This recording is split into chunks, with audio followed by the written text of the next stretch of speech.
My name is Rod Soto, and today I'm gonna talk about security operation centers, automation, and then Sam asked me to talk a little bit of machine learning, so I added quite a bit of what we do with machine learning.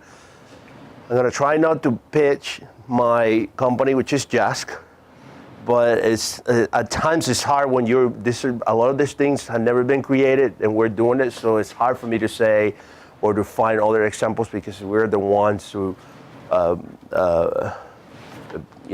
being humble, that we're creating this type of stuff. But you can ask us any questions as you want.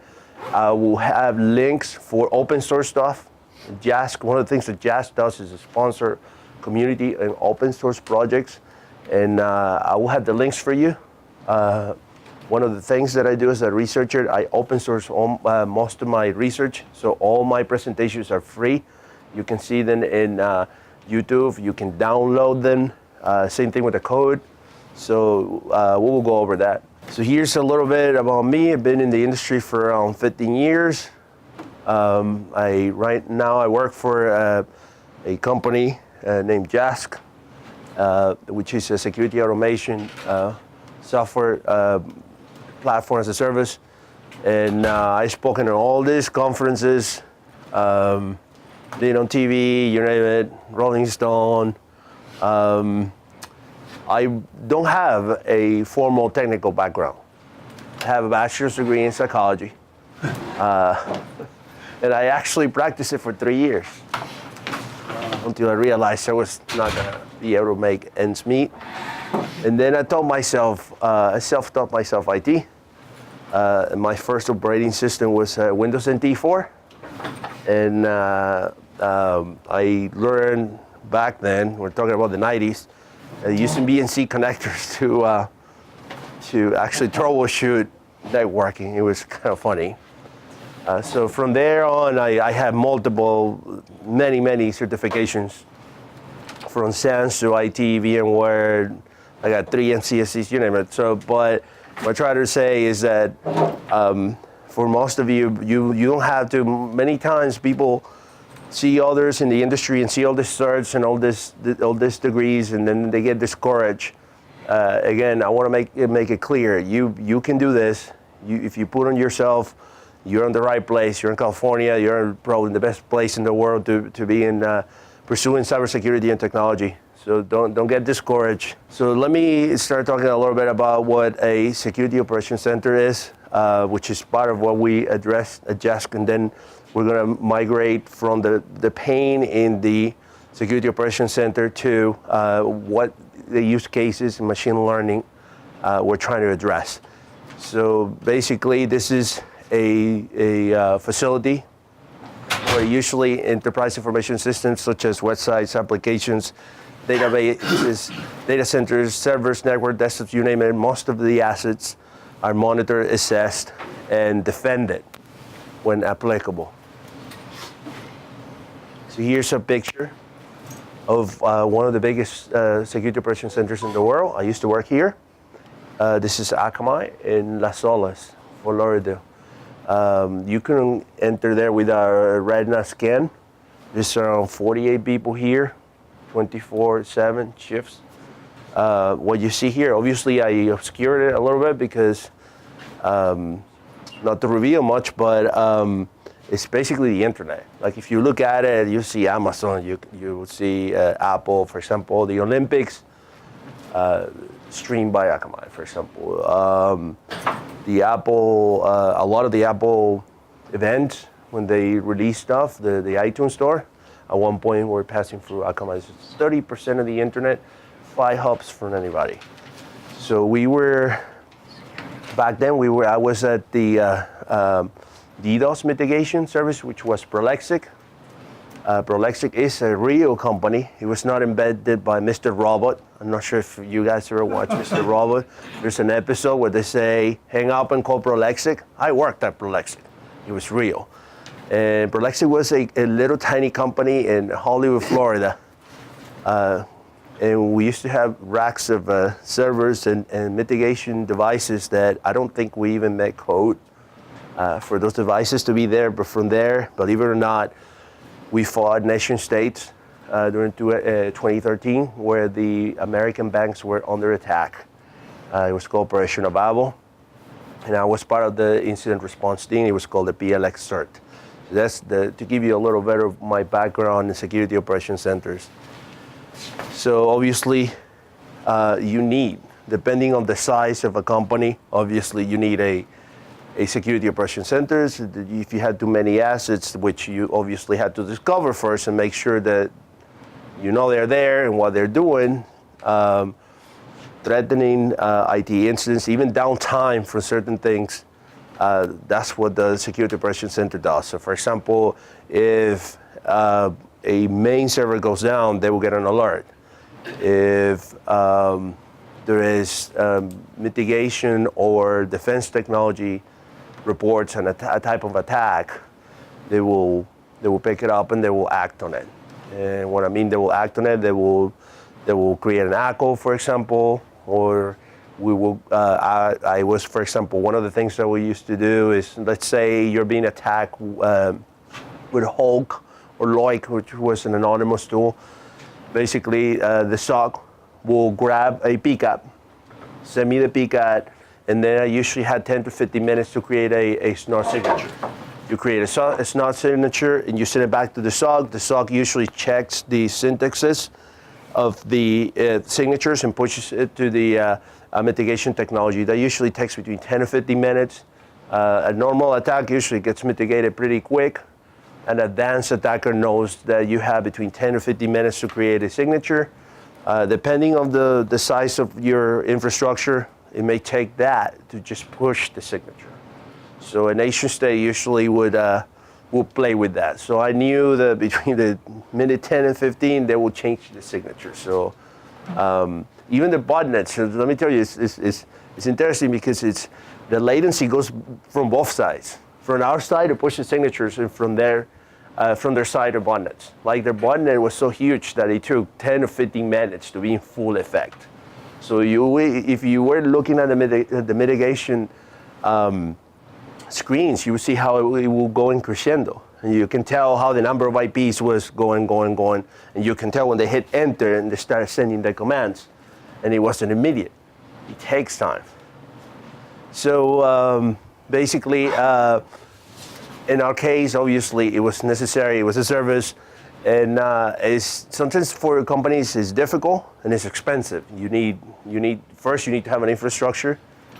Second, you had to have some sort of a management and monitoring of that infrastructure, and then you need to have people that are trained and capacitated in order to operate on this. So here, pretty quick, 3 types of SOCs. This is mostly a Cisco concept. One of them is an operational. Are things running okay? Are the servers up? If this is a Windows server, am I getting a lot of system errors, for example? Am I getting latency errors for network? Threat-centric. Are we being attacked? Is there anything malicious? Is there a request to a known IP address as malicious? Or is there a signature in the network traffic that indicates that we're being attacked? Or compliance. Compliance usually is monitoring the compliance of systems against reference configurations, templates or standard system builds. Usually many big companies have their own images and they push them out. And specifically in industries like healthcare, compliance is very hard. So they constantly need to make sure that changes are controlled. I'm saying this because many of you probably haven't yet experienced it, but when you go into a company or an organization, you will see how users tend to bypass security controls. They will install messengers, they will install video players, and then that usually breaks, or it's usually the point of entry of much of the hardware. And actually, lately, the main attack vector is usually client-based, which is phishing, which I will talk a little bit about it later on. And phishing is a very difficult problem because it's usually the end user who bypasses all the controls, and that's very difficult to manage. So another thing that you need to know about security operation centers is they have several tiers, right? So first there's the guy that's just running scripts and looking at screens, and he looks at several disparate systems and alerts. We used to have kids that were good at video games. Remember, there are 3 shifts, so it's not easy. So there's a lot of turnover because it's a very monotonous job. It's always repeating scripts, looking for the same things, and eventually there's alert fatigue. So, and even more if you're a young person, right? So we usually had this type of level 1 or tier 1, where basically they were told, if you see A, do B, right? So you have like a checklist. And then they will open tickets, or close false positives, or do a basic investigation and mitigation. If something went to happen, or an attack was detected, yes, sir? What would be an example of a tier 1 basic investigation and mitigation? You have a PAN firewall that says there is some interpreter signature in one of your customers' IPs, right? The PAN, for example, Palo Alto Networks, they have very good application and threat detection. And if you were using, for example, an open source or commercial tool for pen testing, and you use Meterpreter, for example, it will pick it up and say, hey, I have a Meterpreter signature that's running from one workstation of your customer, right? And then this will pick up, will pop up in the alerts, and then they will investigate. Most likely, they will look at the workstation, they will look at the traffic, and they will try to establish root cause. I will go through it in a minute so you can see it. Yeah. I got my business head on here. Tier 1, you say that's a monotonous job, right? Mm-hmm. How long do you normally hold on to people before they go batty and they move on? That's a great question. I was just going to say that. All right. So let me get to that point. So those guys will report to this. These guys are usually people that have been a year plus in the job. So that now they understand the gear, they understand the nomenclature, they understand. They have a little bit of more knowledge on defense, and then from there. And this is usually what I was. If these guys cannot deal with this, then they call we were the emergency response team. So we were on call, sometimes a weekend, or when we were doing campaigns, we were basically living there, right? Because the attacks were relentless. So going back to your question, these guys, it usually takes around 6 months to train them, and it takes a year to get them there, and usually they quit. Because they usually want to be either this or this. These guys make more money, right? And it's a little more dynamic, but you need them. In the current status quo of security operation centers, you need these guys. And that's soon we will get into the dilemma. Our machine's going to replace these guys. I will get you there in a minute. Yes, sir. What are the salary ranges for the tiers? The what? The salary ranges. Oh, yeah. Back then, these kids, between 60 and 80. No college degree. I'm talking about, but you, how can I say this? They may not check if you have a degree or not, but they definitely would check you technically. Like they will give you, we would do all the mini capture the flags for interviews. I would ask you questions in Linux stuff, mostly Linux. If you know Linux, you can learn Windows. So if you were good at Linux and you knew packets, you knew TCP dump mostly, TCP dump and grep. That was mostly grep and awk. These guys were, dude, they were packet ninjas. We weren't even using Wireshark. It was you would see the workstations. It was a bunch of command line windows. You would never see any GUI. That was like a no-no, right? But if you could do that, we knew you were good. If you knew networking, basic TCP/IP, I won't ask you to CIDR, for example. That's That's for system engineers or for networking engineers. And most of that stuff is already in place. So the chances of me telling you, oh, you're going to have to site there thousands of devices, it's not going to happen. Same thing with the Cisco. Sometimes people think that in order to know networking, you have to get a Cisco cert. You don't have to. Most of that's infrastructure, unless they're going to ask you to work on routers and stuff like that, you don't need to know that. What you do need to know is TCP IP. That you need to know. You need to understand it. All the layers, right? Tools to view traffic. TCP dump, Wirecheck is actually pretty good.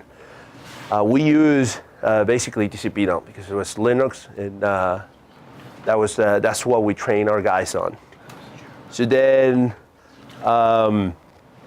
we have best of breeds.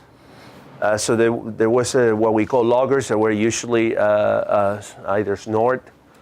We use Zscalers. We use dPros, Defense Pros. We use Arbor boxes, which Arbor boxes are amazing, by the way. They're the best, top of the line. Sorry, what are those? Arbor. Arbor? Yeah. Arbor boxes? Yeah. Arbor networks. Yeah. So far, is for me until now, they're top of the line. There are cheaper, I guess, competitors, but for now, at least that I remember, we depended a lot on Zscalers, which are Citrix, and Arbors. So we had to have best of breed. We didn't have like one thing of everything. We had dPros too. And we try to, there was a lot of development in order to integrate all that stuff. And all that stuff was integrated into the big panel that the analysts would be looking at.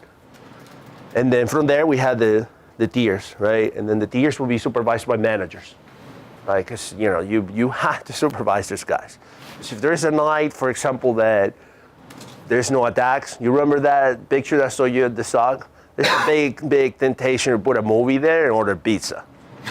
And that will happen, by the way. That will happen. That was a problem. So this is a little bit of the inner works of what we did.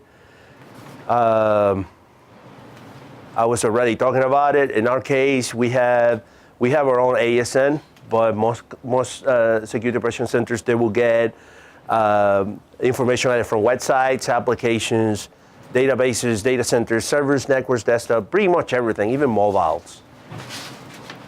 And then from there will be a process of data collection, aggregation, and then detection and analysis of all these things that are being gathered. And on top of that, you had to have these humans that are looking at all this data and make decisions. So with that in mind, what is the main product to collect and aggregate? Usually SIM. And right now, most of the security operations centers rely on SIM, which is basically information event management. Security information event management, right? So there are many great products. One of them is Splunk. You probably heard of it. And basically what you do is you point your log sources to it. They get aggregated, they get indexed, parsed, which is amazing. It is one of the biggest challenges in the industry because it's not as simple as just having the technology. You gotta make it work together, right? So when you have different vendors for firewalls, like I just said, most of the time their logs, the output logs may be different. And if they're different, then you can index them into one single thing, which is what you want the analyst to look at, right? The analyst doesn't do any of this, right? We're talking about sys engine type of work. Yes, sir.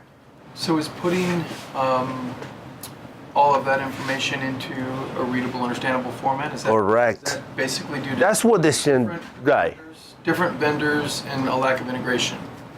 Well, the lack of integration, yeah, it is a problem because then you need system engineers that at times they had to even write code in order to parse the logs so then they get indexed, and that's half of the job. Then Even with the SIMs, you still have to have that. Absolutely.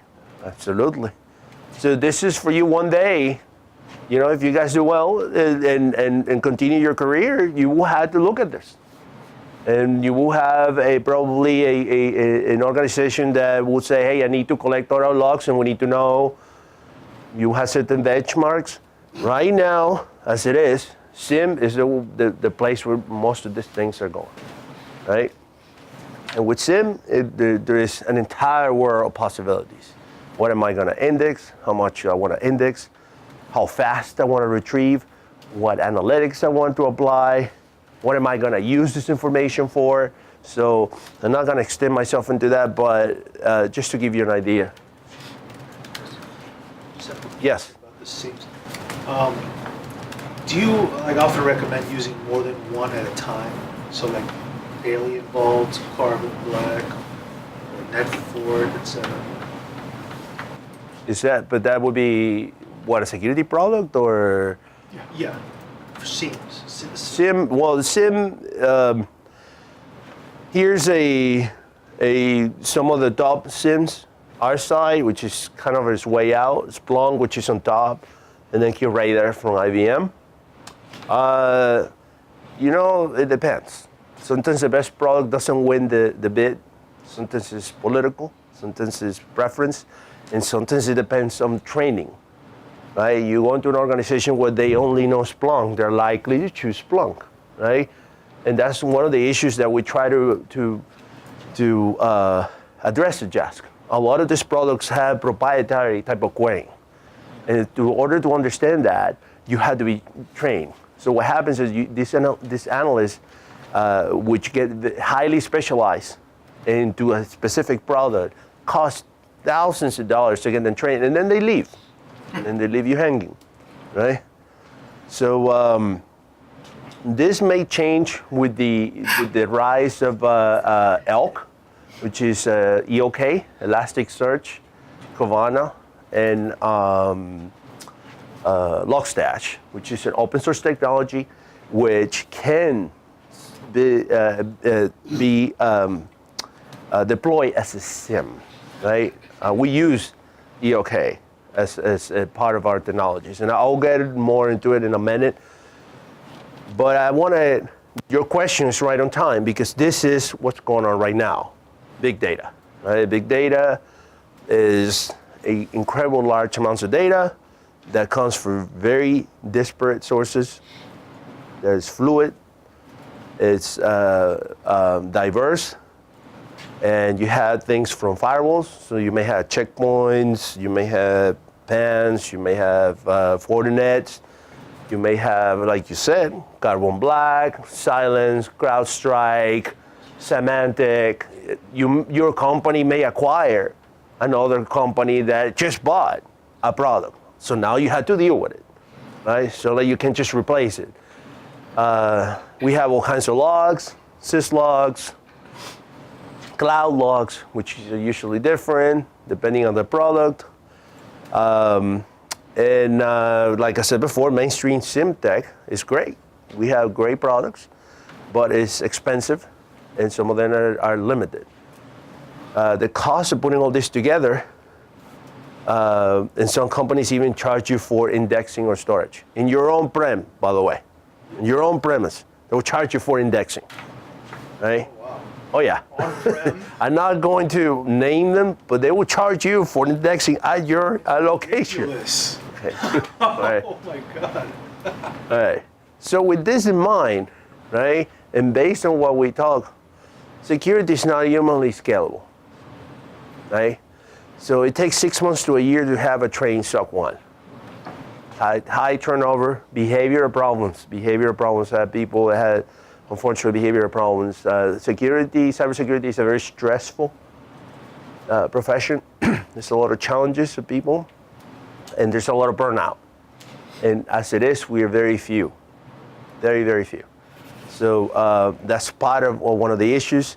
Current defense technologies are, in our opinion, inadequate and insufficient. Obviously, if not, we wouldn't be hearing about it every day on the news. We just heard about Facebook, for example.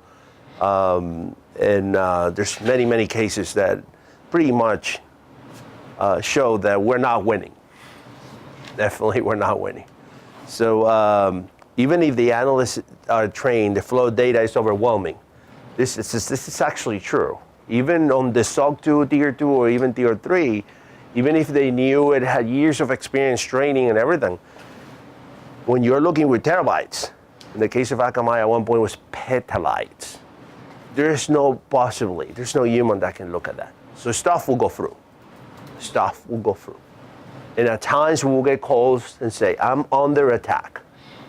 And then the SOC will say, why? How you know? Because the attacker just tweeted that my site is down, right? So those things happen. There was a percentage of attacks that we will miss. And yes. Was that a tweet for a ransom or just a...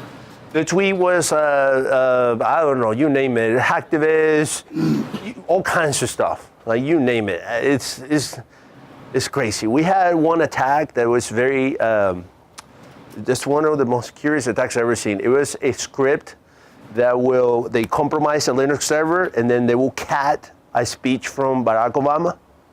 So if you were looking at TCP dump, it wasn't the entire speech. And that would take down the site, by the way.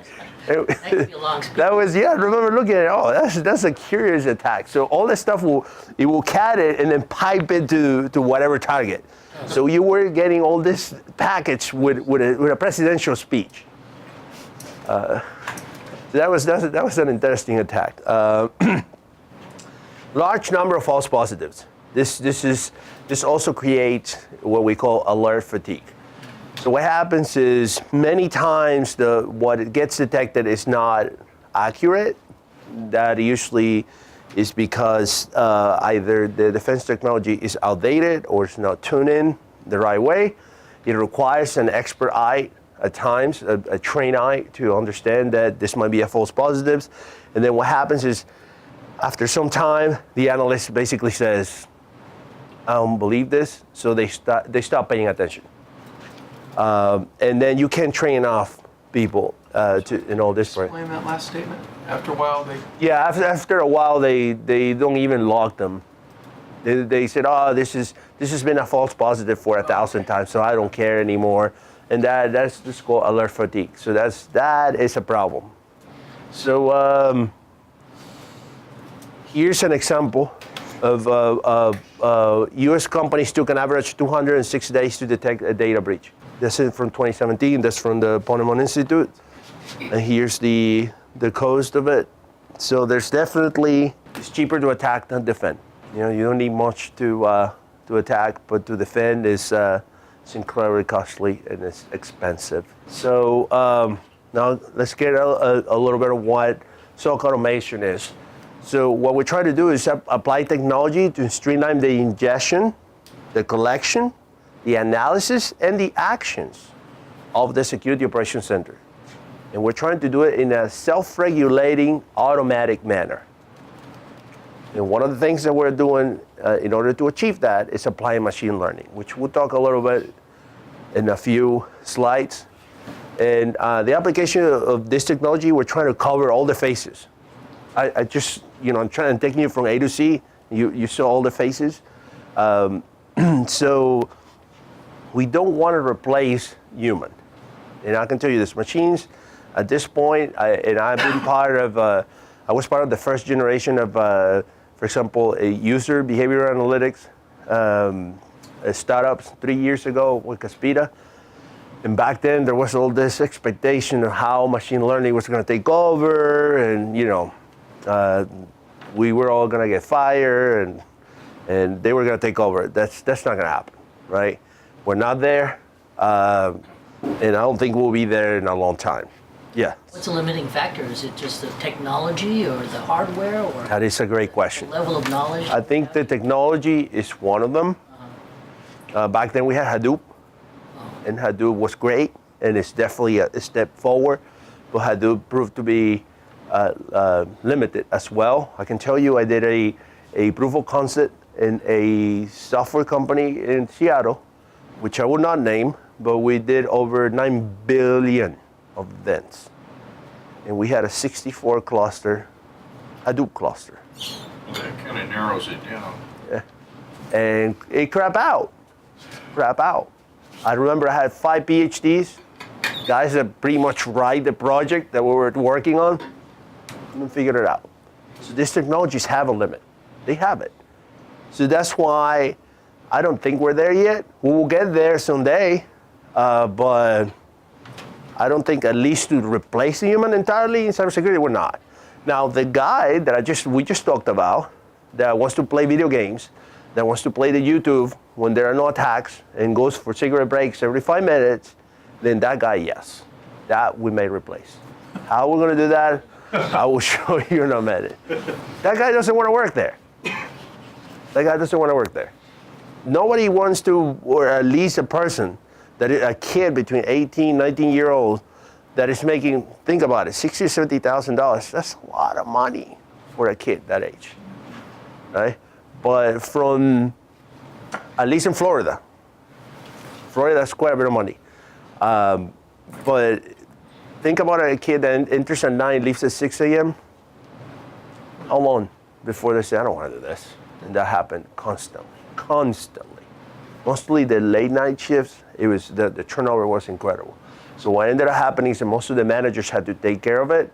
And you see the managers at one point, they will give them like vacation, like go away, because they knew that it was coming. Like you could see it in their faces. There will come a point where they will say, I don't want to do this anymore. It's definitely a challenge. Yes, sir. Yeah, with these kids making so much money, did you have a drug problem? Oh, we got all kinds of behavioral problems, yes. I mean, we're in a college institution, and I can't get in detail, but there was. That's why there were cameras everywhere. And then the managers were strategically changed so you didn't have much of a possible collusion, right?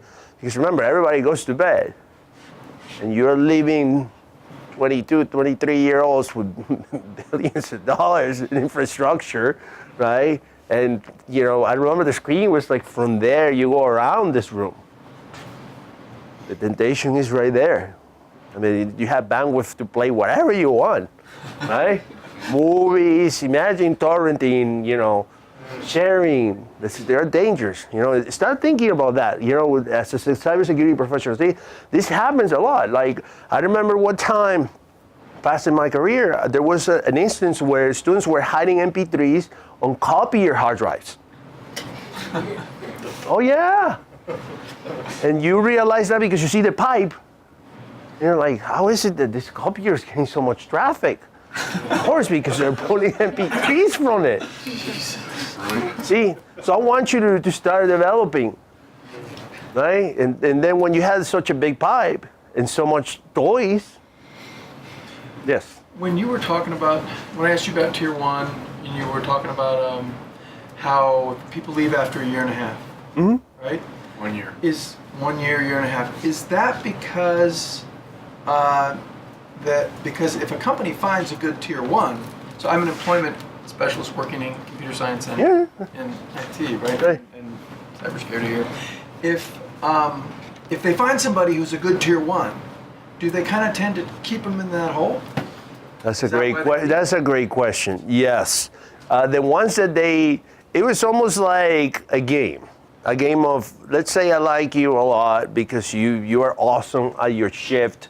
You catch up all the attacks, you write the best reports, and you behave, and you're a great employee. It was almost like you start coming at me like after a year, like, okay, can I be a Tier 2 now? Can I get a raise, right? And then usually it was a game of how much will we want this guy. So if they wanted this guy, then they will probably promote him, or they will give him some supervisory or type of a level up. They will give him more money. But usually they will catch up that they were still in the same place, just making a little bit because they were needed to do those stats, right? And mostly to train the new guys, right? But those who were incredibly good will have a heart-to-heart with the manager and say, hey, that's it. I'm done with this scripting and stuff. I want to do something else, and then they will try to move them. Yes. Yeah. The problem is that when it's not happening, so you train amazing guys, and they go to work somewhere else. As a Tier 2. It's unfortunate. Exactly. But what do you do with a Tier 2? You can't fire them, right? They pass their test, right? And they're there. So it's definitely a challenge. It is a challenge. So going back to what the SOC automation is trying to do is basically address that problem of the turnover and the challenges presented on those tier one analysts, mostly those who don't want to advance. They're just there because I guess they need a job, or they learn it, they don't like it anymore, or they don't want to do, depends on what type of SOC, which we're going to see in a minute. It can be, in our case, it was mostly network stuff, but there are other SOCs that are basically for systems. So you see a lot of Active Directories and behavioral patterns of users. So once you're seeing event IDs for hours and hours and hours, trying to look at SIM and doing queries, it creates a little bit of fatigue. Not counting the forensic reports, which can be hundreds of pages if there's an incident. So IBM Watson missing from that, or is that a different? Watson runs on top of QRadar, sir. That didn't answer my question. We don't know what that means. Oh, Yeah, exactly. Watson. Yeah, let me go back here. Yeah, maybe let me explain myself a little better. Here, QRadar is the IBM SIM, Okay. and Watson is a technology that pulls from QRadar. Oh, interesting. Yeah. Yeah, you can have Watson without QRadar. I investigated it.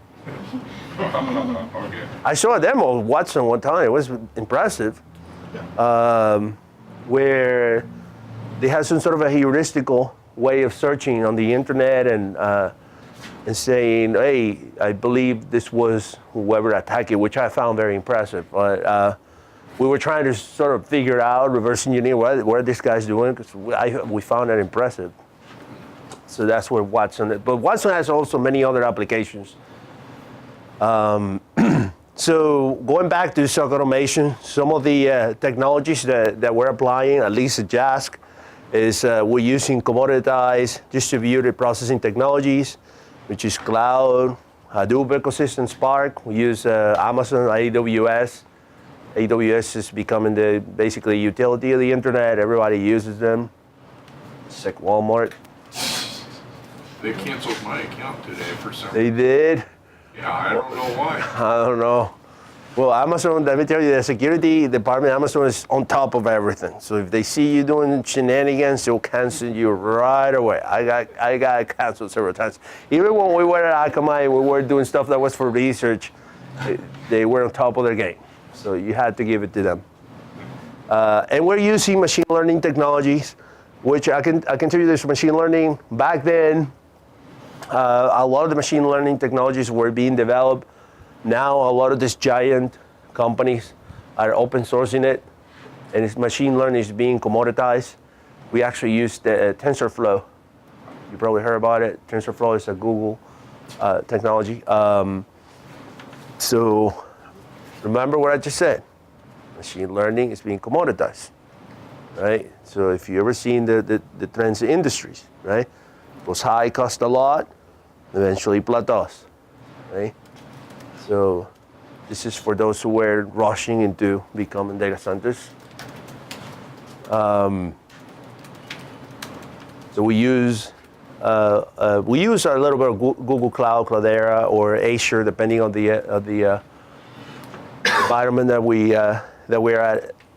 And we use open source analytic indexing and storage technologies, which I spoke about it, EOK, Elasticsearch, Logstash, and Kibana. Pay attention to this because it's going to disrupt the market. It is already disrupting it. A lot of SIM enhancing, SOC related companies are using EOK, which is open source. It's definitely a technology that would do you well to know. You can download it. You can create your own little SIM or analytics. There are products. Actually, one of the open source projects that I'm going to show you today that we developed is based on EOK. Sorry, what did it stand for? Elasticsearch, Elasticsearch. Kibana, and Logstash. I found it really buggy when we set it up. Do what? I had a lot of bugs setting it up. Yes, it's come a long way. It's come a long way. It's come a long way. I remember back then, I was one of the first people that started using EOK at Akamai back then and created a cluster. And we looked at it and we said, we're not there. We can't. dispose it. In my opinion, it was just an advertisement for Splunk. Just convinces you to pay the bill. Right. You know, Splunk does that very well. They know how to turn it, but it has come a long way. Like the one of the projects that you guys will see at the end is based on EOK, and I'll tell you a little more when we get there. But it's definitely come a long way. It's not what it used to be. It used to be, yeah, a lot of people abandoned it, but it has come back. So here's going back a little bit of the SOC workflow. The analyst sees the alert, then I had to find out what actually happened. Was there a corporate device affected? Is there a device? Can I even see the device? Right? How many times have you gotten logs where you don't even know if the MAC matches the IP? You have a DHCP with a time to live of 2 or 3 days, and then all of a sudden you can't even put machine to IP. That's a challenge. What user did it? And then I had to report it. So all this is a different type of triage, right? I've been talking a lot about a network. This would be, for example, a machine that was infected. Still, is most of what a SOC analyst would do. This is what SOC automation would do. The same workflow, but taking input from the analyst, feeding it to a neural network. Eventually, we can put together all the contextual elements. So it's not just a simple event, right? It's not a static signature, for example. So checkpoint says, is this attack, for example? But wait a minute. If we look at the web, the Apache logs, are we seeing some sort of activity? If we looked at the network logs, do we see any other type of indicators? So we looked at it from the contextual perspective. No, we don't rely anymore on static signatures. Static signatures are important, and we will continue to use it, right? It's like antivirus. Yeah, the new products are great, amazing, but I think antivirus still has a place. And you will catch the low, the low end stuff, the given stuff. Yes, sir. Yeah, but some antivirus now, they have optics. Like, They have what? Sorry. like optics. In other words, they partner with the users, and they get the flow of all the flow of all the activity going on, and they can kind of. Yeah, they have evolved correctly. Correct. So basically, nowadays are looking beyond just the simple signature, right? Like, you know what IOC is? Indicators of compromise. So, for example, if you had this malware, this registry key will be present. That right there is a static signature, right? So, but is it traffic going to a specific IP? Is it a pattern on the traffic? Is it beaconing? Something that says, oh, I'm calling home. Is the IP known to be bad? You see all those? So here, I put it here. I feed all that info into the machines, apply the algorithms, take the input from the analyst, right? And then provide a contextual alert, which we call an insights. And then just go back here, where we take the feedback loop. The feedback loop says, that was wrong, or yes, it was good. It gets even more complicated. Because we're in the cloud, we can get feedback loops from many different instances of many different companies, and then apply analytics to it. Crowdsource, basically. Yes, sir. Does the TensorFlow have a remediation plug-in to it so you can take that context? It's just an engine that you apply data, and a lot of the machine learning stuff is, because it's neutral. I mean, it just processes data. There's you're giving it the context, right? It would just give you an indicator, basically, of what you feed it, right? So it is the human at the end who makes the decision. It's just good or bad. Sure would be nice if there is a remediation plugin, so this is your IOCs and this is what you need to do. Yes, actually, the market is actually getting somewhat there. I will get there into a minute. It's called orchestration, and there are products such as Phantom, which was purchased by Splunk, and then you had the Misto, which basically you present that into a format, usually a REST API, and then you tell it sort of automate the action. So if I give you this type of data, I want you to create an ACL. You know what an ACL is? An access control list. So if I give you an IP and I tell you malicious, it creates an access control list that says deny. For example, it pushes us into the firewall denies. So whatever comes or what's going, it's now dropped. Beautiful. Right? So here's how it looks, right? Again, I'm not trying to pitch the product, but this is how we put it contextually. So we just don't have, we can narrow it down to the event that is from the log. You want to see the actual log, you can see it. But what we're trying to do is basically prevent or try to take away that from the analyst so the analyst gets better focus and it's more effective and alleviate a lot of the challenges by increasing efficiency and increasing time to resolution. That's very important, TTR. That's an industry term, time to resolution. From when you detected it to it was resolved. So hopefully with this type of technologies, you have fewer alerts, greater context, and faster triage, which is important in order to act. If you want to act, you have to decide, is this bad or not? Is this real or not? Is this a false positive? And Yes. It would know if it's a false positive based on the cloud. Yeah, like going back to the. Well, the false positive will come always from the human, the trained eye.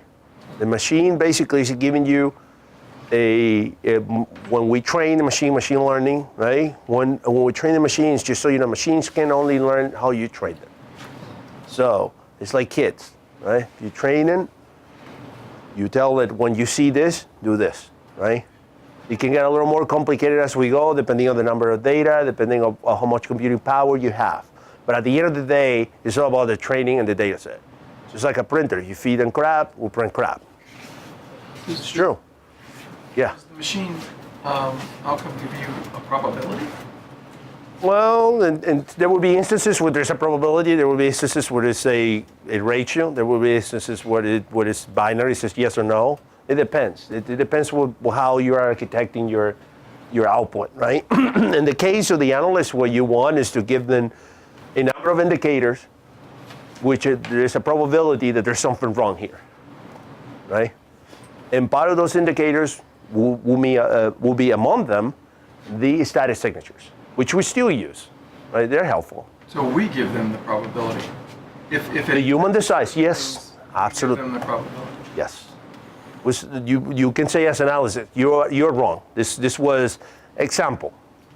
This is a classic example of how you can be straight. We used to have a product where you would put it on-prem, and we'll tell the customer, wait 4 to 6 weeks. In those 4 to 6 weeks, you didn't know that the sysadmin was on vacation. Right? See the line. Sysadmin comes back. Then he starts pushing patches at 2 a.m. It's like a Christmas tree. Alerts all over the place. Customer calls you. What's going on here? This is all going away, and it looks like I'm being compromised. When we narrow it down, the algorithm was not trained correctly. So as soon as it was that number of events, it went crazy. Back then, we weren't really taking the feedback. Now we do, right?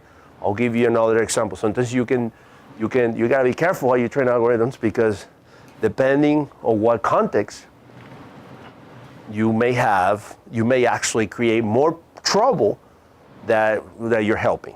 Another example. We had this POC in this software company. We were on a place where there were only contractors, and their passwords were expired every 3 hours. Oh yeah. Now, if you don't know that, right? The contractor leaves. The script is running.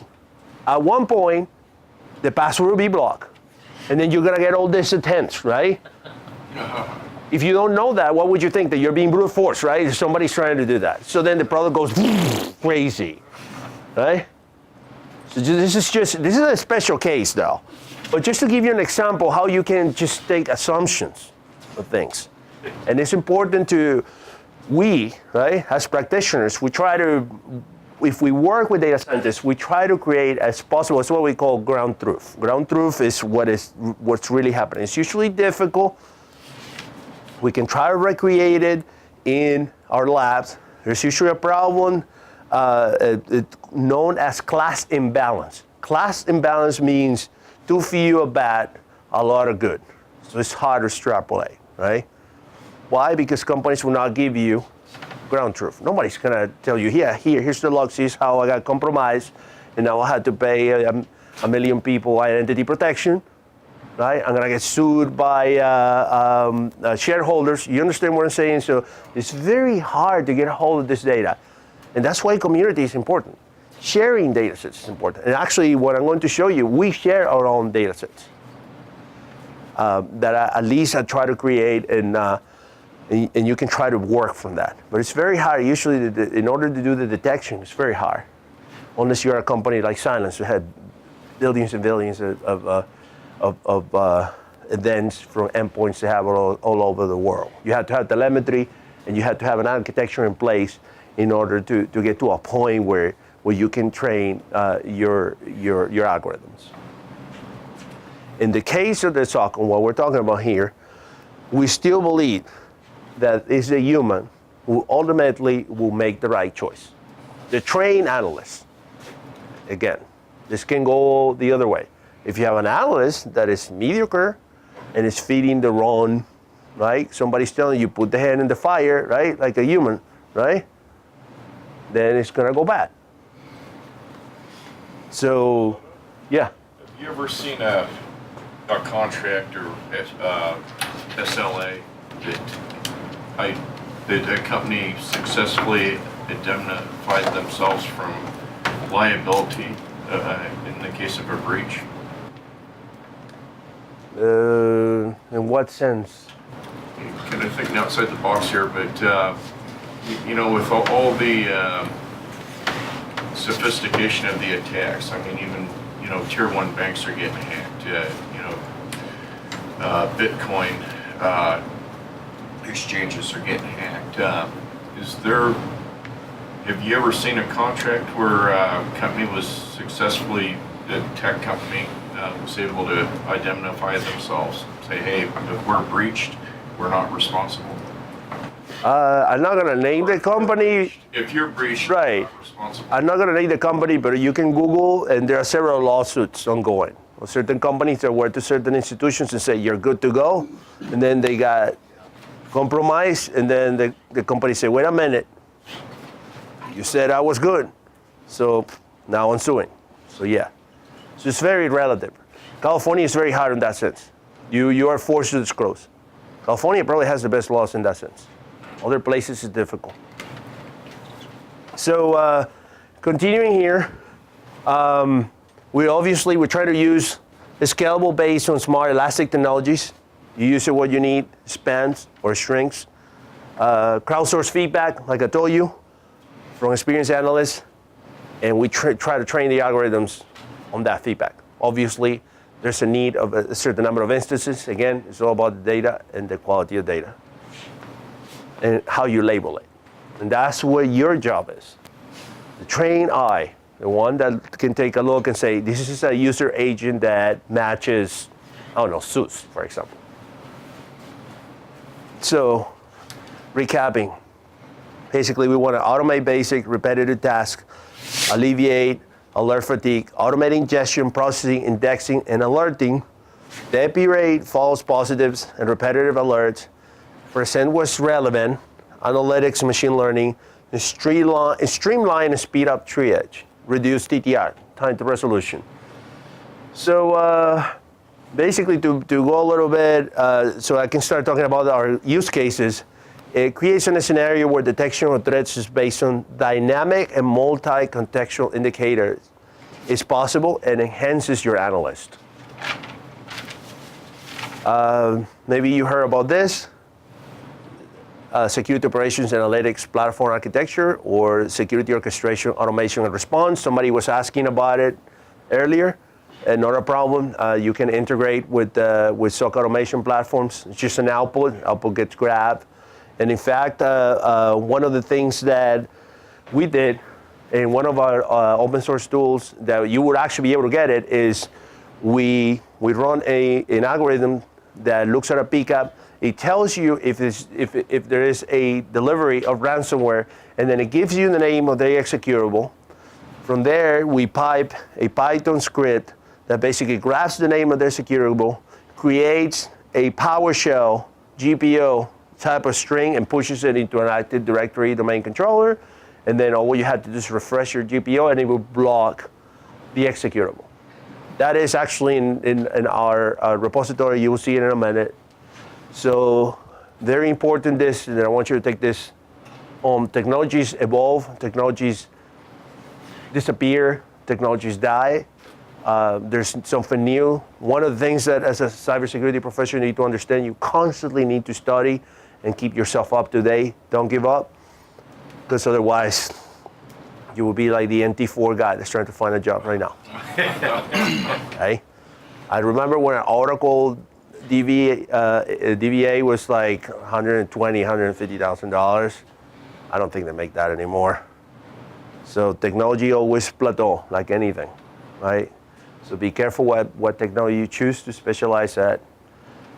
If you were in the 90s and you knew COBOL, then you were a lucky person. I'm talking about Y2K. Many of you are probably too young for it, but I had recently met a person in England that told me, thanks to Y2K, I bought a house and I can retire now in Gibraltar. So be careful what technologies you learn, but make sure you're always up to date. You don't need to be an expert on everything, but at least you need to have a grasp of what things are. Yes, sir. So along those lines, I get some clients in the security field in IT who they went into management, say 10, 15 years ago. Then they got outsourced. And they're coming back and they don't know the ground level tech, right? What would you suggest for manager type people who need to become current again somehow without having to go back and learn all Right. the new tools? Well, policy type of jobs can be helpful, like a CISSP, you ever heard of it? Security operations, where you understand the technology, processes, policies, audits. Most of the audit professions are not technical, but you understand, right, the technology. You're not going to set up the server, but you would know you have a checklist, and you will need to know where to look for things. So yeah, there is plenty of space. That's usually the problem. The problem is people think that they had to go back to learn everything. Not necessarily. So that's where the challenge is. Okay? But there's definitely space for everybody. Yeah, like a CISA for the audits. Yeah, CISO. Exactly. That's also a good certification. And then remember this, the criminals learn just like the algorithms. Years ago, we used to throw algorithms at everything. So there was an algorithm for lateral movement, there was an algorithm for C2s. We realized that they were catching some stuff, but eventually the malicious actors learn, just like the machines, and they learned how to bypass it. So we have evolved from throwing algorithms at everything into more of the crowdsourced model that I just showed you. Okay, so here's some top use cases that we try to apply. I try to narrow it to what we do. So spear phishing is one of them. Phishing campaigns is the most effective, used by nation states and clever criminals. At the end of the day, it's the human. The human is the one who bypasses the controls, and here comes the compromise. Watering holes, which is usually a website that serves malware. It can be a redirect, or it can be a linked. We do have Lateral movement. Lateral movement is sometimes when you have account takeovers and or somebody breaks in and is behaving like an administrator, moving around your network, it's harder to detect. So lateral movement, using attacks like pass the hash, I think you're going to learn that in this course. It's important to detect. Usually north-south, which is what comes in or goes out, it's like most of the attention is. But east-west, which is the lateral move, it's still challenging. There are many instances within the environment, within inside the perimeter, where there are challenges in threat detection, mostly behavioral patterns. Use case 4, cover channel detection. Believe it or not, even if you're looking at encrypted traffic, you can still determine patterns. You can still use that data to figure out and discern if this is normal traffic or exploitation traffic or exfiltration traffic. Ransomware, that's the latest. And obviously we all know it is a huge problem.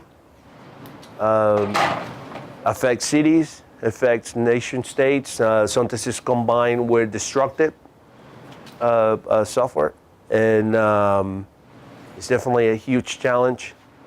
And we have a term that we call micro behaviors, which basically we try to break all the elements of an attack chain as minimal as we can, and we use several analytics and algorithms to apply this and try to get a detection result. Injection attacks, this is usually related to web attacks. Reconnaissance, usually. How are they Yeah. on the Mac now for ransomware and otherwise? What, sorry? How is it on the Mac now? Has there been a lot of cases for ransomware or anything else on the Mac side? I myself had not seen a Mac ransomware. I'm sure there is somewhere. Mostly Windows. Of course, I know. I expect that. It is the ransomware case is sad because it's usually cheaper to pay the ransom that decrypt it. I used to tell people don't pay, or it would take forever to decrypt. If you don't have the keys, you will never get it. Isn't it true that most of the time criminals lose the key because it was on server B? And Right. Well, that's also the problem. Sometimes you will pay the ransom, but the key is gone. Yeah, you don't know where they are too, right? So sometimes they even send you the key, and you will not be able to really get the data. So your best bet is to do a backup of a backup of a backup, and then air gap it, What is that? right? Air What? gap? I'm sorry, not familiar with the term. Air gap. Yeah. Don't connect it to the internet. Like grab a USB hard drive, do your backup, put it in a suitcase or under your bed. Yeah. There's no such thing as the internet police. The what? Internet policeman. There's no such thing. Internet what? Sorry. Policeman.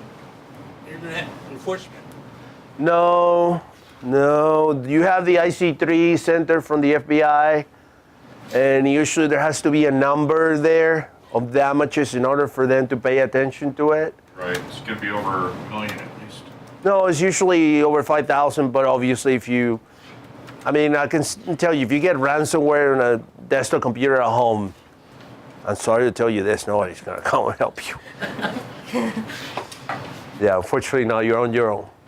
My experience is Yeah, the we- FBI won't touch anything under $1 million. Yeah, well, if they like numbers because obviously that gives them, said, oh, we captured, we asset and forfeiture, we got all this money back. All about that. Hey, so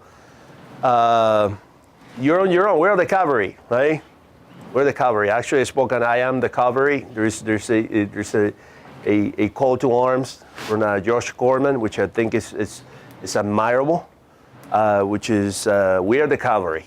You guys here, we are. There's no Team 6. Nobody is coming to save us. We are the cavalry. Right? We are on the front line, and it's our knowledge and it's how we address this problem, it's as good as it's gonna get. Right? Even worse when you're at home, which is something that I'm about to talk about. How dangerous is it, the Mac and websites? You know, it's like... I would say that the Mac operating system is usually the most secure of all of them. The iPhone, to be honest, is almost impossible to hack. Android, 3 minutes. That's it, done. Don't jailbreak it. Don't root it. You're exposing yourself to it. No, the police are spending like 10 grand or something, or whatever license to break the iPhone. There's a company that does. Yeah, supposedly there's an Israeli company that does it. I don't know about that. I just saw that when I heard that the FBI couldn't break it, I went and buy it. I said, okay, now I can buy it. So it must be good. If they're making so much noise for it, it must be good. So let me tell you, if they knew, they would have never talked. They never would have said, oh, we need to break it. So, a web shell.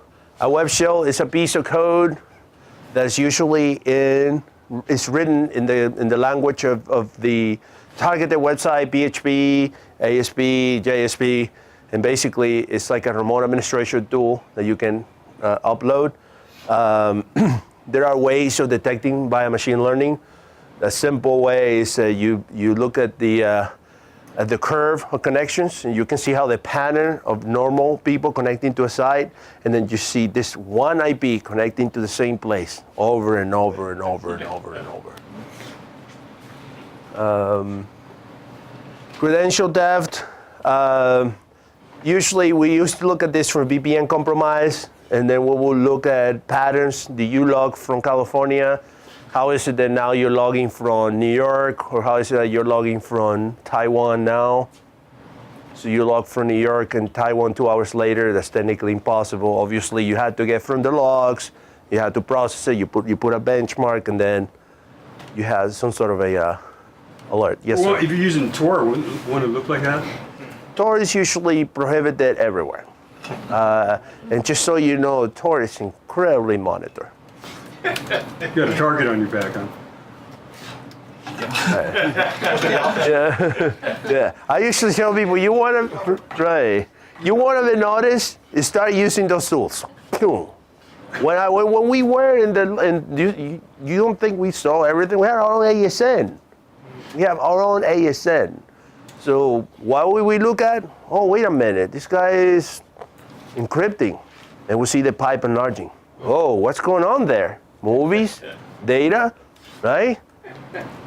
I may not be able to see what's in there, but I can see that something is going on for sure, right? So usually, if you tend to use Tor or VPNs or Signal or all that stuff, which by the way, it's very hard. It's a problem. It's a current problem. Things such as WhatsApp or Signal is very hard. But just by looking at it, okay, so why is this person? It's like you decide to move to a place away and drop everything. That will definitely pick up some attention.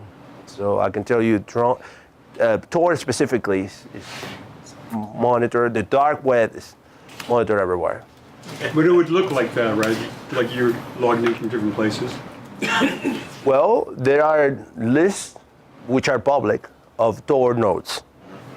So usually there's people that are looking at those lists and even scanning, because there's a specific port for Tor. So you scan for the port and say, hey, this is probably a node. And then those lists are shared, by the way. And then usually there's something called a brown list or a black list that the companies say, all this stuff, block it. I don't want inbound or outbound. I don't care. Right? So nothing good happens after 2 a.m. Nothing good happens at Tor. I'm sorry. I am sorry. That's what the experience tell me, right? Now, if you are in a country that you're being repressed, which was the original motive of DARPA creating Tor, then yeah, you need to somehow bypass censorship. But I just don't see it for a common. I just don't. It's not. I mean, it's not like they're looking at each of us with that detail. You see what I'm saying? But if you start using Tor, well, then maybe somebody's gonna pick up, oh, all this encrypted, randomizing IPs. What's going on here, right? So Next generation of Tor? I don't know. We have to see. Well, there's I2P, and there are other dark type of webs, dark nets that are coming. So there are definitely challenges because unfortunately, we all love privacy, and we do want privacy. But unfortunately, usually this stuff gets used by bad people, and that's why we can have nice things, right? Like if you go to the dark web, you're not gonna find, family oriented. What you're gonna get is the most horrible stuff that you can think of. So it's unfortunate. It's unfortunate. Same thing with the Bitcoin, right? And the digital currency. It was a nice idea, and then it turned into what? Into money laundering, crime, you name it. Remote exploitation. Obviously, we want to see attack patterns that can discern between normal traffic and exploiting traffic. And then here's some open source tools that you can play with. One of them is Acteon. This tool was presented in Black Hat Arsenal, and basically it's a project that detects exploit delivery and attack behaviors, and it uses machine learning. The code is completely open source, you can look at it. You can also see the presentation as well. All the presentations are there, so you can see what the logic of this is. Basically, you feed it a PCAP. It has its own training PCAP, and it will tell you, okay, there's probably ransomware here. And you have Chiron. And this is a project that we presented at IAM Discovery. Chiron is basically a VM based on Elasticsearch, Kibana, and Logstash. And we use 3 open source tools. One of them is POF for passive operating system detection, Mmap for active detection of services, ports, applications, and we use Bro IDS, which is no longer called Bro, it's called Seek. I'm not sure why they did that, but Bro IDS, which is pretty good to look at an analysis of flow traffic. So basically, we have these 3 tools, and those 3 tools are, we have cron jobs. And every 4 hours, Mmap will go and scan your RFC 1918. This is a product made for home. So if you put it on your wireless network, it will scan every 4 hours. It will give you top operating system, top services, top applications. It will give you a nice dashboard. It will tell you what are the IP addresses you're connected. And it has Acteon in it. So Acteon will run every 4 hours or so based on your HTTP logs, and it will tell you there's an exploit delivered or not. It's a little rough because it comes out with some micro behavior, indicators, but we're working to make it nicer to see, and we're going to add NSC scripts. So this is basically a free and open source home vulnerability assessment. For nothing, right? Right now, the reason why we are pitching it to professionals is because we can create a VM, but eventually we want to put it in a box, and basically what we want to do is you plug it in, and then you have a monitor and you just watch it happen. That's it. We don't run it on a tap or a spam port, because we thought that's too much to ask for a home user. Nobody's gonna create a tap on their home unless maybe you guys do it, but 21 gigs. right. What? It's 21 gigs. So? So, Mr. Soto? huh? I have to express my ignorance here, but that word framework always throws me for a loop. What's the exact definition of a framework? In the definition of Acteon? The framework is like a number of technologies put together. Okay, cool. Thanks. So one of the things that you will get from Chiron, by the way, is your IoTs. So for example, if you have Alexas, Ecos, cameras, Fire Sticks, Hulus, you name it, they will show up. And you will see the craziness that happens that you can't even see. These things are incredibly verbose. Call home all the time. And one of the challenges that we found is the DNS internally. Because most of these products, mostly IoTs, they use like proprietary broadcasting technologies in order to find each other. So if you have like a Mac, it's usually MDNS. There's UPnP, and there is many others that they just say, I'm here, I'm here, I'm here, I'm here. That's how they find each other. There's really not a home DNS. It's supposed to be the router, but it usually doesn't work. A lot of products that are addressing home security are addressing that by putting themselves at the gateway. At the gateway is easy because everybody has to go through me, so you have to tell me who you are, right? But that requires right now a technical knowledge that a home user doesn't have. So that's how we decided to address it. So I'll suggest you download it, give it a try. It's all yours. You can do whatever you want. If you add something or fix it, please let me know. We'll give you credit. And I think this is where the future is. How long in Future is- development? Huh? How long has this been in development? Over a year. It's up. It's up for an update soon. But here's the future, because like we just said, the homes are unprotected. Pretty much what you have at home right now is somebody with antivirus and a router that some don't even know what it is. It's behind some door, or they only know when the internet crashes and they go and replace it. I used to be at one point an internet technician. I can tell you that. I don't know if you guys ever done IT work, but if you go to some offices, there's what it's called indoor pollution, and there's like dust and all kinds of stuff. So it happens a lot, and that's where most of the botnets are coming. Not only that, malicious actors are targeting people at home. Why? Because home doesn't have a multi-layer firewall and the machine learning, all this, none of that. Or I will pretext you, which is I will follow you, look at you in Facebook or LinkedIn, and then target your wife or target your kids. They're not gonna be able to know what am I doing. And then from there I can pivot. Starting now as a bait. So this is a VM and work on any environment? Right now there's an OVA that you can import if you're using Shen or VirtualBox. There might be some work that you had to do with the. Order for VirtualBox to VM or something, probably. You can. There's a VMware version. Yeah. Right, and there's a VMware as well. You can use a VMware player.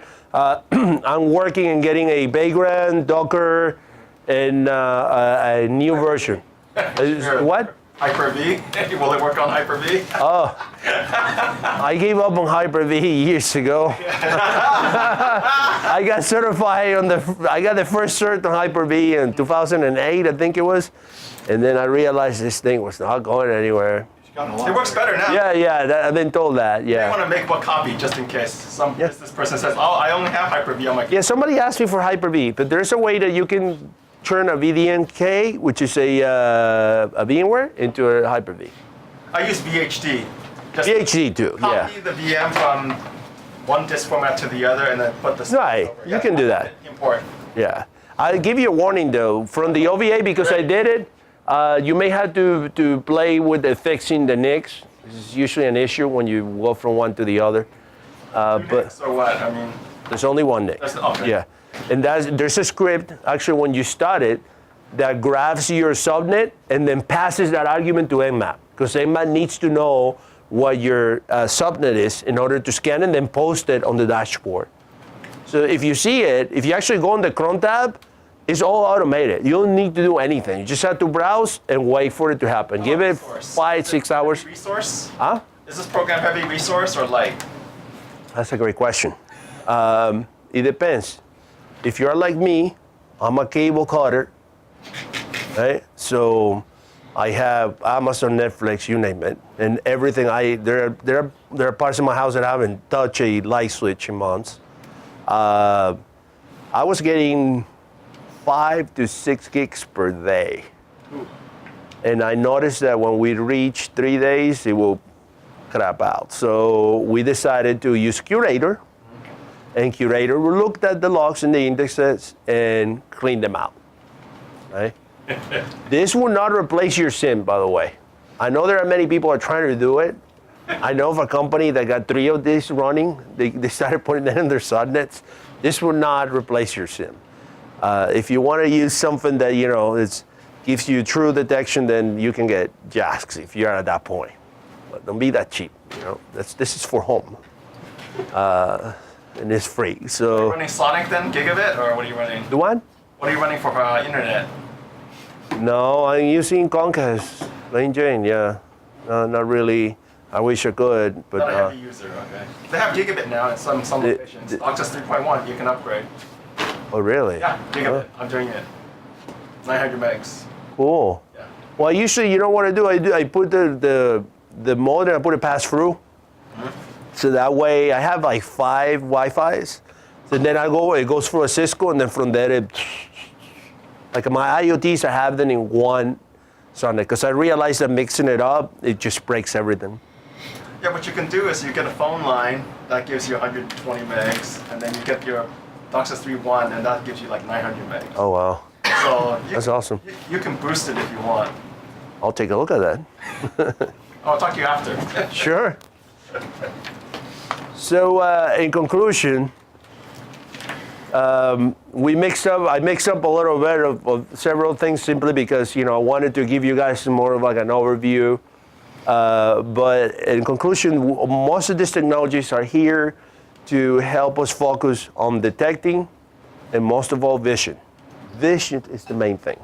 Not only when you apply machine learning and you provide the analyst a contextual, a crafted and depurated alert, but also on Chiron, which basically uses the same principles as JASK, you are providing vision where there is none.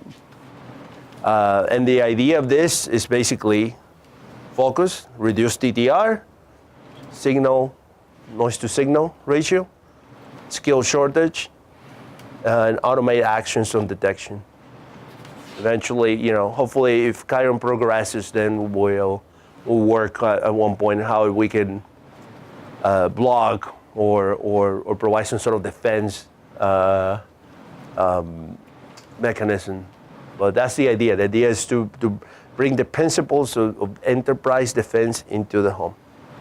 And I think with this, I'm done. If you have any other questions, I hope you learned a lot and this was entertaining. Didn't want to bother you with. So Chiron will have to learn, right? If you set this up, it'll have to practice for a while. The what? Chiron has to learn, right? The part, yes. The Acteon, which is the tool that does the machine learning, it does. And it takes, it compares, it grabs from your network, it compares from the training, and from there it makes a decision. And if you actually looked at Acteon on its own, you will see the entire logic of it. Any other questions? Could you put your first slide up, please? Which one? The very The first beginning, one. when you came. Your beginning slide. With the next one after that. Nope, next one. Oh yeah, that one. Yeah, back. That one. Thanks. You gave me a copy of this to Sam, right? All the slides? I can, yeah. Then we can look it up. But this is not, I can email him this. Oh, Yeah. Yeah, okay. Yeah, I did this because I wanted to basically try to attempt to create a presentation where I don't have to, where it doesn't have to be an entire sales pitch. You see what I'm saying? Yeah. So I don't like to do that. So That's quite a resume there, Mr. Soto. yeah, well, it's funny because I was in IT for 10 something years, and I was trying to break into the infosec industry, and it was so difficult. It was incredibly difficult. It took me almost 3 years. And every time I sent a resume, they told me, you had no experience. You had no experience. You had no experience. So then I won the black hat, capture the flag, the banner apply, and A company said, you know, you don't have any experience, but if you were able to win that, capture the flag at Black Hat, you probably can learn it. And that's how I was able to break in the industry. It took me 8 hours, competing against 100 plus people. It was hard. I was exhausted by the time. Yeah. So Black Hat, once you won, you can go every year, right? No, you can go one more year. That's it. Well, oh damn. They give you a black card. They give you a black card, and then you can go. Yeah. I not like your teacher. He's got a black badge. No, I don't. There was doesn't. one for the team, and they went to the other guy. Oh, I'm sorry. Oh, yeah. Well, you know that even if you get it, you have to register. It's not like you can come and say, "Oh, yeah, I'm here." No, they're like, "Oh, over there." Yeah. So. Yeah, I thought maybe, Sam could get into Black Hat by knowing people, for sure. Some people can do that. Yeah. But the important thing about this, and you guys need to understand this, that any of you, if I was able to do it, so can you. So there's just, I don't see myself as anything special. And that's what we try to do. We try to do that at Hack Miami, we try to do it at Hack the Valley. And as long as you persist and you have the willingness and the patience, let me tell you, before I got to this, it was years and years and years of frustration. I would go into capture the flags, I wouldn't even get a point, I would cry, I remember frustrated. I would say, I'm so stupid. It was frustrated at times. I thought I was gonna quit, but I decided to persist. I decided to continue, and I finally did it. 5-year struggle? Or it was probably more than that, but but remember, there was no meetups back then. The only way to get this was going to Vegas. Yeah. You would go to Vegas to DEFCON, and I went to DEFCON, and I was there for an hour, and I knew I had found my way. I knew this is it. This is what I want to do. Did you present at DEF CON? I presented quite a bit of times. Yeah. More than 5? I did. This year only I did 3, but I never presented the main stage though, except for I did DEFCON 101 once for a web. But it's hard. It's not easy. Yes, sir. Oh, her first. Oh, okay. Do you have any suggestions on how to get better in CTFs, just in general? Play as many as you can. And? Don't give up. Okay, and? Preparing for them. Practice. What are you trying to do? Because the CTFs, there are ones that are heavily binary based. So I'll tell you, because this happened to me. If you're not a programmer, if you don't know memory architecture, if you're a person that does web stuff, and you go to a binary CTF, you're gonna feel ignorant. And that's usually why I caution people, be careful. Don't think that this is the universe of everything, right? So you try to learn as much as you can and understand that there will be things that you will be better at than others. You don't have to know everything. Even at the corporate level, there will be many people that will do their own thing. You just have to have an understanding of it. But I would suggest you to play as many as you can. Sit there, sit with the teams. That's usually what I tell them. Somebody was asking me about management coming back. I have told many people on that situation, say, come and sit with the teams. And after they do it and do it and do it, they start picking up. It looks very hard at first. You look at a piece of shell code and you say, this is impossible. I don't know what the hell is this. But with time and persistence, you'll learn. Yeah. Mr. Soto, 2 things. First, what's a binary CTF? Binary is an executable. So they give you a .exe or a .bin, and it's like a little program. So they give you a little program and they tell you, you have to disassemble it, there's something in it, or there is a service that you have to break. This is usually for computer programmers, developers. You have to be good at the language. And even if you're a programmer, if you don't know the language, you may know the logic, but how long will it take you to figure it out? So don't be too harsh on yourself. Don't. And if you don't score, hey, listen, there will be others. The second question was, you were talking about meetups being a good tool for you to Absolutely. your skill sets. Can you recommend any good ones here in San Francisco, downtown? In San Francisco, there's several. There's one that the Salesforce, I think the people at Salesforce are running. There's a Netflix one in the Valley. There is a OWASP. OWASP is very good for web stuff. OWASP? Yeah, OWASP, OWASP. You have Hack the Valley. We do that every month. And Sam may know others too. Some of them also. This is another. As one, every Wednesday night or something, that's good. Okay. Also, Thank you, Sam. don't get frustrated if you go to a meetup and then there's a bunch of a-holes there and they don't talk. That happened. No, that can happen. I've been into places where they're very selective, or they think somehow that they're lead, the 1337, and then, yeah, we're 1337 here, and we're gonna talk to you. Don't pay attention to that. No, don't pay it, right. Or, you had to have done this in order to, that's not your place. There will be other places where you'll be welcome. Right, so it's unfortunate because sometimes people want and go to the wrong place, and it's like that's it. Yeah. And go more than. I go to meetups quite a bit. Uh-huh. Take other people and go to the same meetup more than once. Right. When you show up the second time, they're like, it's a whole other game. Or the third time, they're like, you're Different people. It's different. Exactly. It's also there's a core of people like, oh, they were there last time. Oh, Right. They might be serious. Persistence is appreciated, and also try to collaborate. I personally, on the community, for example, where we are, I don't like takers. I don't like, I had people that they come, they learn, they get a CVE. You know what a CVE is? It's they found a vulnerability. So now they become known, they don't come back ever. So I like people that, okay, you got better, help others, right? So, but don't get frustrated if you run into a number of people that are very not, cool or friendly, at least, or polite, because sometimes they're not even polite, they won't even talk to you, or they will ignore you. That happened to me several times, by the way. It's not their day. I said, okay, well, I'll find somebody that will help me. That's it. Yes? What does it mean to, when you're binning a file or something, to bin a file? Is that in our book? Bin. Bin an art? Yeah, it's a bin is like a Linux executable, a binary. Okay. It has a bunch of code and executes a bunch of functions, a program. Okay. Sorry. So I forgot what I was going to say, but the NCC group is having a meetup this Wednesday night at Slack, 500 Howard, 5th floor.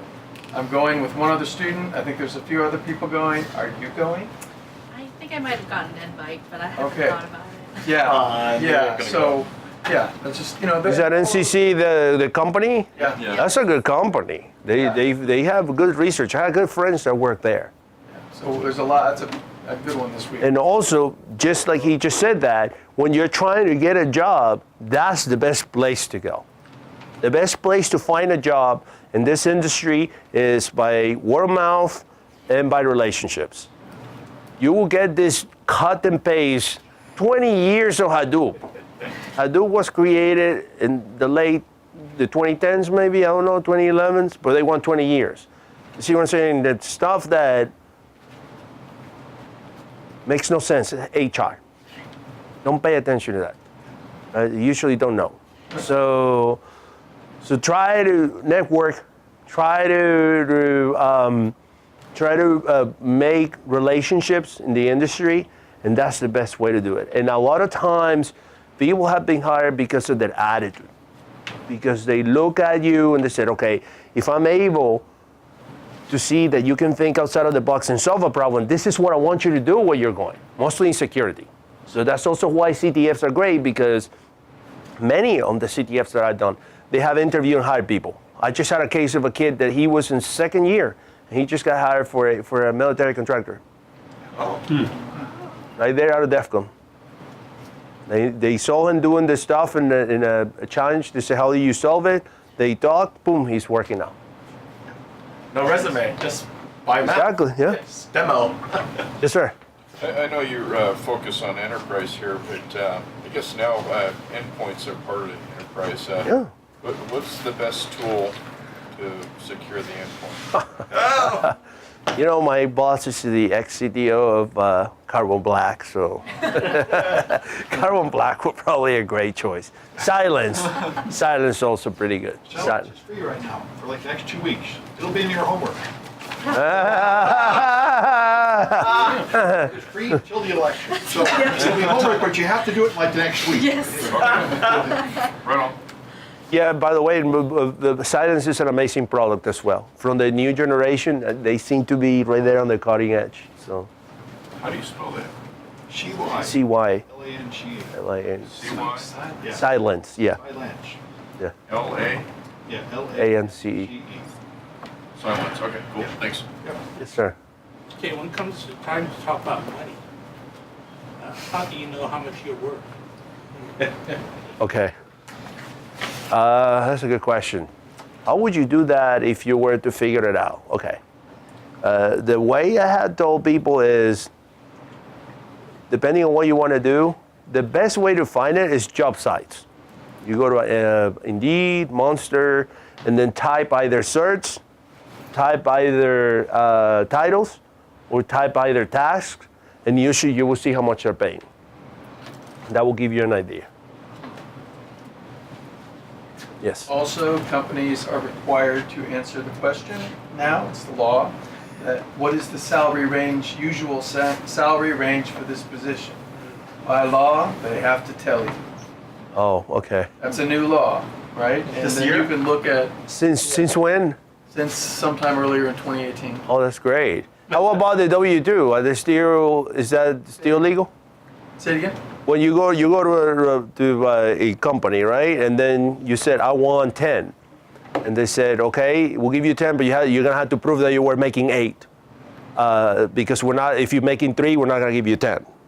This is usually a corporate practice. Yeah, right. So one of the things that they would do is they would say, can you please show us your W-2s? You don't You have can't to. do No, this you since cannot do that now, yeah. Okay, because if you don't, then they will tell you, we will call you later. That's usually what we'll get. You'll get, I'll call you later, yeah. Uh-huh. Are you based out of San Francisco or I come here every month for a week or two. So you're out of Florida? technically, that's where my stuff is, yeah. The stock in Florida? Huh? The stock is in Florida? No, we're here in the 875 Howard, which is actually very close to Slack, yeah. Yeah, we do have also the very big offices in Austin, Texas. Everybody has an office. Yeah, there's a lot of but it's cheaper. Yeah, cheaper. Tax breaks over there too. Yeah. Exactly. How fast is the internet down there? Yeah. They do. There's Google Fiber actually in Austin. There's Google Fiber. Fibered. That was one of the first accounts they fibered. Yep. What about the weather? Yeah, well, the weather can get there. Can't do that. Now, if it's too hot, I can't. Well, I don't see any part of the U.S. I travel a lot of the U.S. where weather will not hit you, except California. But then you have fires and earthquakes. In Florida, it's the hurricanes every year. Austin's a little bit higher elevation. San Antonio. They just got flooded, actually. Yes, yeah. Don't forget sinkholes. Some places have sinkholes. Oh, in Florida too. Yeah. The house will go under and no. Oh yeah. That's very scary, by the way. It's better than Freedom City, right? In Miami. Freedom City. Liberty City, you mean? Yeah, Liberty City. Liberty City, yeah. I wish the White House would go down. Okay, that was all right, any other questions? All right, well, I think we ought to end the talk officially. I think Right, yeah, thank you, Snyder. Thank you.